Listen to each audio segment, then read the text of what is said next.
हमारे चैनल को सब्सक्राइब जरूर करें ताकि आपसे हमारे मजेदार कार्टून कभी न छूटे। पालमपुर गांव में गणेश नाम का एक आदमी रहता था। उसके परिवार में उसकी पत्नी माधुरी, 7 साल का बेटा मोनू और 6 साल की बेटी पिंकी रहती थी। गणेश एक किसान था जो अपने खेत में मटर की खेती करता था, जिसे बेचकर ही वो अपने परिवार का पेट पालता था। भले उसकी कमाई कुछ ज्यादा नहीं थी, लेकिन फिर भी वो गरीबी में भी खुश रहने वाला परिवार था।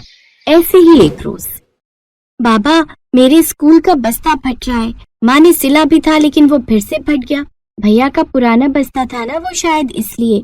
बाबा आप मुझे नया बैग दिला दो ना, स्कूल में सब बच्चे मेरा मजाक उड़ाते हैं। हमारी बिटिया को नया बस्ता चाहिए। ठीक है, इस बार की फसल से जो भी कमाई होगी ना, तो मैं तेरे लिए नया बस्ता ले आऊंगा। तो बस अपनी पढ़ाई लिखाई अच्छे से करना, अच्छा, और खूब नाम रोशन करना अपने बाबा का। अच्छा बाबा, उसे नया बस्ता, और मैं कब से नया बैट मांग रहा हूँ, उसका क्या? चुप कर नालायक, है वो पढ़ाई की चीज मांग रही है और तू बेफालतू के पैसे खर्च करवाना चाहता है। तुझसे छोटी है लेकिन अक्ल तुझसे ज्यादा है उसमें। हाँ अच्छा बस भी कीजिए, इनका तो यही चलता रहता है। आप इन्हें जल्दी से स्कूल छोड़ाइए, नहीं तो मौसम बिगड़ रहा है, कहीं बारिश ना आ जाए। हमारे पास छाता भी नहीं है। हाँ चलो बच्चों, जल्दी चलो। माधुरी, मैं इनको छोड़कर वहीं से खेत पर चला जाऊंगा। है तुम भी घर का काम निपटा कर चली आना खेत पर। इस बार मटर की फसल अच्छी हुई है। ऊपर वाले ने चाहा तो इस बार हम नया छाता और बस्ता जरूर खरीद पाएंगे, और नया बैट भी बाबा। अरे तू नहीं सुधरेगा, चल। गणेश दोनों को स्कूल छोड़कर वहीं से काम पर निकल गया। कुछ देर बाद माधुरी भी घर का काम निपटा कर खेत पर आ गई। फिर दोनों साथ में खेत पर काम करने लगे। दोनों पति पत्नी सारा दिन इसी तरह अपने खेत पर मेहनत करते। ऐसे ही कुछ दिन बीत गए। बस माधुरी, अब अपनी मटर की खेती तैयार हो गई है। कल ही हम ये सब मटर उतार लेंगे। ठीक कहा जी, चलिए अब घर चलते हैं। दोनों पति पत्नी घर लौट रहे थे कि तभी रास्ते में उन्हें उनका मकान मालिक घनश्याम मिल गया। क्यों भाई गणेश, कहाँ मुँह छिपाता फिर रहा है? भूल गया या फिर से याद दिलाऊं? इस महीने का तेरा किराया अभी बकाया है। आप मुझे कुछ दिन की मोहलत और दे दीजिए मालिक, मैं जल्द ही आपके पैसे दे दूंगा। वो तो तुझे देना ही पड़ेंगे, नहीं तो धक्के मारकर तुझे तेरे परिवार के साथ घर से निकाल फेंकूंगा। नहीं मालिक, बस कुछ दिन की मोहलत और दे दीजिए। अरे रानी तो कह रही है तो कुछ दिन की मोहलत और दी जा। ये कहकर घनश्याम वहाँ से चला गया। दरअसल माधुरी दिखने में काफी सुंदर थी, इसलिए अक्सर गांव के कुछ लोगों की नीयत उसे देखकर बिगड़ जाती थी। मेरा बस चले तो इस गंजे के टाट पर अपनी चप्पल उठाकर मार दो। बिल्कुल भी तमीज नहीं है इसे औरत से बात करने की। जाने दीजिए ना, आप तो जानते ही हैं उनकी आदत। दोनों पति पत्नी घर आ गए। ऐसी शाम बीती और खाना खाकर वो सब नीचे चटाई बिछाकर सो गए, इस उम्मीद में कि कल से उनके दुख दूर हो जाएंगे। लेकिन किस्मत को तो कुछ और ही मंजूर था। अचानक से आधी रात को मौसम ने करवट ली और बादलों की तेज गड़गड़ाहट के साथ गांव में तेज बारिश और ओले पड़ने शुरू हो गए, और उस बारिश से उनकी मटर की सारी फसल खराब हो गई। बारिश थमने के साथ ही अगली सुबह वो खेतों पर भागकर गए तो सब कुछ बर्बाद हो चुका था। गणेश अपने मटर की हालत देखकर खेत में ही फूट फूट कर रोने लगा। ए भगवान, अब हम बर्बाद हो गए तो हम गरीबों की जिंदगी जीते जी क्यों नरक बना देता है भगवान। अब मैं अपने बच्चों की ख्वाहिशें कैसे पूरी करूंगा। माधुरी काफी हिम्मत वाली थी। उसने गणेश को हौसला दिया और उसे अपने साथ घर ले आई। देखिए, कुदरत के आगे कहाँ किसी की चली है। अब जो नसीब में लिखा था वो तो होना ही था। अब आप हिम्मत रखिए, ऊपर वाले की मर्जी से ये सब हुआ है तो उसने जरूर हमारे लिए कुछ न कुछ अच्छा ही सोचा होगा। अपनी फसल खराब होने से गणेश पूरी तरह से टूट चुका था। हफ्ते भर बाद घनश्याम अपने कुछ गुंडों के साथ उनके घर पहुंच गया। अब तो तू बर्बाद हो गया, तेरे तो खुद ही खाने के लाले पड़े हैं, और तू मेरा किराया क्या ही देगा। इसीलिए अभी के अभी तुम सब निकलो यहाँ से। मालिक ऐसा ना करो, पहले ही हम काफी दुख में हैं, ऊपर से बाहर बारिश भी है। ऐसे में मैं अपने बीवी बच्चे के साथ कहाँ जाऊंगा। तू अपने पिल्लों को लेकर जा मर्जी जा, लेकिन हाँ रानी, अगर तू चाहे तो तू मेरे साथ रह सकती है। कसम से तुझे हमेशा गोज रखूंगा। अगर अगली बार तेरे मुंह से ये बात सुनी ना तो चप्पल से ऐसी कुटाई करूंगी कि जो थोड़े बहुत बाल है वो भी नहीं बचेंगे। और तू क्या निकालेगा, हम ही जा रहे हैं घर छोड़कर। मम्मी मैं तो कहता हूँ ये मिर्च का डब्बा इसकी आंखों में उड़ेल दो, बुड्ढा खुसट कहीं का। ए तेरी तो।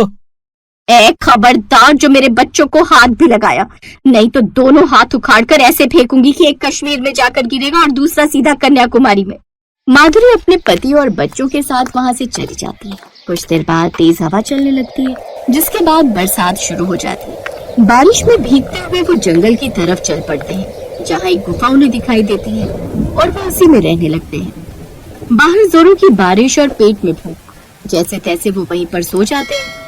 अगली सुबह बारिश थम जाती है। माँ, भूख लगी है, कुछ खाने को दो ना। मैं अपने साथ थोड़ा आटा लाई थी जो घर में बचा हुआ था, इन्हीं की रोटी बनाकर मैं बच्चों को खिला देती हूँ। ठीक है माधुरी, मैं भी कुछ काम ढूंढ कर आता हूँ। शाम को गणेश खाली हाथ लौटता है। कहीं काम नहीं मिला माधुरी, मुझे तो कुछ समझ में नहीं आ रहा है कि बच्चों को क्या खिलाऊंगा। हम दोनों तो भूखे रह भी लेंगे, लेकिन ये दोनों नन्ही सी जान कैसे भूख बर्दाश्त कर पाएंगे।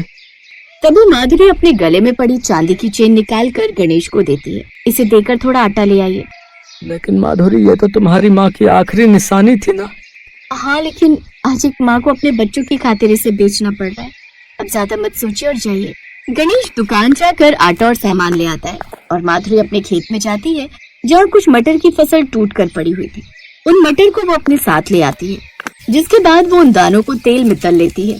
फिर मसाला बनाकर उन तले हुए मटर को उसमें डाल लेती है और कुछ ही देर में तले हुए मटर की सब्जी बनकर तैयार हो जाती है। फिर सबको खाने को परोसती है। जैसे ही वो सभी पहला निवाला मुंह में डालते हैं तो एक दूसरे की शक्ल देखने लगते हैं। क्या हुआ, सब्जी अच्छी नहीं बनी क्या?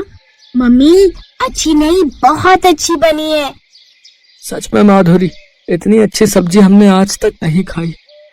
हमने क्या, किसी ने भी नहीं खाई होगी। तुमने ये कहाँ से सीखी? सच कहूँ तो सीखी नहीं, कल अपने खेत पर गई थी, वहीं से बचे कुचे मटर उठा लाई और धूप में सुखाकर उन्हें तलकर बना डाला। लेकिन ये सचमुच में कमाल के बने हैं। अगर तुम इसी का ठेला लगाकर बेचो तो तुम खूब पैसे कमाओगी। सच तो सोचना क्या, आज से ही बल्कि अभी से ही शुरू करते हैं। सब्जी अभी भी काफी बची है, मैं साथ में थोड़ी पूरी लगा देती हूँ। आप पतीले में ये सब्जी, डब्बे में पूरी और मैं थोड़े पत्ते की प्लेट और कटोरी बना देती हूँ, आप उन्हीं में देते जाइएगा। अब एक काम करते हैं, दोनों साथ में चलते हैं। तैयारी करने के बाद दोनों बाजार चले गए। तली हुई मटर की सब्जी और पूरी खा लो। है? तली हुई मटर की सब्जी? ये तो पहली बार सुना। भैया कितने की प्लेट दी भाई साहब? जी सिर्फ 30 रुपए। अच्छा, लगा दो फिर। माधुरी जल्दी से उसे एक प्लेट लगा कर देती है और सच में माधुरी की तली हुई मटर की सब्जी कमाल कर गई। लोगों को वो पसंद आई और अब और प्लेट की डिमांड आने लगी। क्या कमाल की सब्जी है भाई साहब। कल मैं मंदिर के बाहर भंडारा करवा रहा हूँ और मैं चाहता हूँ कि आप पूरी के साथ ऐसी ही तली हुई मटर की सब्जी पूरी के साथ बनाओ। एडवांस के तौर पर ये रहे ये 30,000। पहले ही दिन उन्हें बड़ा ऑर्डर मिल गया। दोनों बड़े खुश हुए। अगले दिन माधुरी ने भंडारे के लिए वैसी ही सब्जी पूरी के साथ तैयार कर दी। भंडारे में भी सबको उनके बनाए हुए तली मटर की सब्जी और पूरी पसंद आई। अब उन्होंने खुद का ठेला खरीद कर उसमें बनाकर बेचने लगे। अब इसी तरह और भी कई ऑर्डर उनके पास आने लगे और उन्होंने खूब पैसे कमाने शुरू कर दिए।